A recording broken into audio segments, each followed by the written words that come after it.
Quelqu'un a écrit l'autre jour sur un réseau social, j'ai trouvé ça très, très bien dit. On va tous mûrir. Mais oui, c'est ça, on va tous mûrir de cette expérience.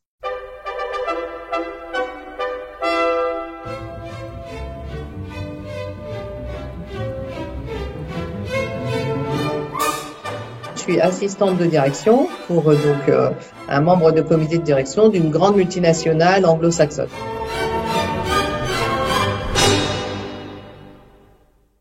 Alors, si j'observe ma propre expérience du confinement, je dirais les 10 premiers jours, je crois que j'étais un peu comme tout le monde, j'étais un peu sonnée, un peu comme un boxeur. Là, j'étais un peu comme quand on est un peu en jet lag, quand on rentre d'un pays étranger, puis on sait plus très bien quel jour on est, quelle heure il est, ce qui se passe, etc. Et d'un seul coup, j'ai observé que là où le télétravail, habituellement, quand je le fais sur mon métier, 1 ou 2 jours par semaine est une source d'efficacité, puisqu'en fait, je décide de me concentrer sur des dossiers. Là, je le fais 5 jours sur 5 et en fait, je ne suis pas efficace. Et j'ai mis du temps à comprendre pourquoi. Et en fait, le pourquoi, alors qui est propre à mon métier, j'en suis consciente, c'est que je suis coupée de 80% de ma source d'information, qui sont en fait les gens autour de moi. En fait, je suis sourde et aveugle. Ce que je veux dire, c'est qu'habituellement, quand je suis au bureau, j'ai toute une source d'information qui est l'agitation autour de moi. Les échanges que les gens ont entre eux, pas forcément avec moi, mais que je perçois, et pas seulement les échanges verbaux de leur conversation, mais tout autant ce qu'on appelle le langage corporel, cette espèce d'excitation ou de stress qu'on peut sentir à la sortie d'une réunion. Et de fait, on comprend cette réunion, ce que c'était, quel en était le sujet, et on sait, quand on voit arriver des problématiques liées à ce sujet, on peut être proactif en se disant, mais c'est le sujet du moment, et être proactif et force de proposition. Or, là, actuellement, hop, je vois rien, j'entends rien.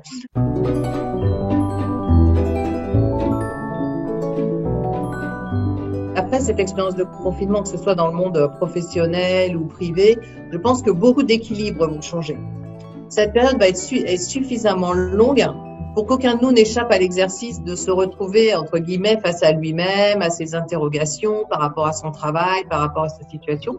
Parce qu'au début, moi je faisais ça les 10 premiers jours, j'ai vu, je me sentais obligée de travailler 10 heures par jour. En fait, j'étais comme un hamster dans une roue, j'étais pas du tout efficace. Comme si j'étais obligée de quelque chose qui n'était même pas le cas. C'était moi, en fait, qui toute seule, je sais pas pourquoi, me disait, il faut absolument que je fasse. C'était complètement improductif. Et puis, comme ça dure, il y a un moment où on est obligé de se poser et de s'observer et de se dire, c'est un peu bizarre ce que je fais quand même. Pourquoi je fais ça? Ça n'a pas de sens, etc. Donc, on va tous passer par cette étape de questionnement à un moment ou à un autre par rapport à nos vies et au sein de l'entreprise, forcément aussi. Et ça va être le moment de se dire, est-ce que vraiment, on va pas pouvoir pendant un mois faire que tout le monde fasse des calls de 9h à 18h. C'est pas possible. Et si ça dure encore plus, ça va pas être possible. Donc, il faut absolument maintenant qu'on regarde, qu'on se dise, est-ce qu'on a besoin de faire une réunion? Parce qu'on aime bien aussi faire des réunions pour faire des réunions où on décide de faire une réunion. Donc, tout ça, en fait, dans les semaines qui viennent, ça va changer. On va devoir adapter adapter nos comportements pour préserver aussi le bien-être des gens. 2 conjoints qui tous les 2 travaillent, tous les 2 en télétravail, en call, etc. C'est juste pas possible dans un appartement, etc. Donc, tout ça, il va falloir le réguler. Et moi, j'ai bon espoir parce qu'en fait, ça va durer. Et que le fait que ça dure fait que ces nouveaux réflexes vont s'ancrer. Je préférerais que ça dure pas, j'avoue, mais bon. Essayons de trouver des opportunités et des bénéfices à s'adapter à cette situation. Et je suis persuadée que la durée va permettre d'ancrer de nouvelles pratiques qui seront bien aussi pour la qualité de vie au travail quand on réintégrera l'entreprise. Peut-être qu'on avait perdu pied avec le temps, qu'il fallait qu'on retrouve ce rapport au temps, donc que d'un seul coup, on en ait plus. Parce que moi, j'avoue quand même que ça m'enlève 3 heures de transport par jour, de pas aller travailler. Donc, peut-être qu'il fallait ce temps pour qu'on réfléchisse. Et j'ai envie de dire, plus on résiste à ce changement, plus c'est inconfortable, en fait. C'est un non-sens d'y résister. Souvent, je dis, franchement, regardez, il y a plus de danger à regarder passer le train qu'à sauter dans le dernier wagon, quand bien même on doit remonter jusqu'à la locomotive. En fait, ça va bien se passer. C'est ça le truc, c'est que ça va bien se passer.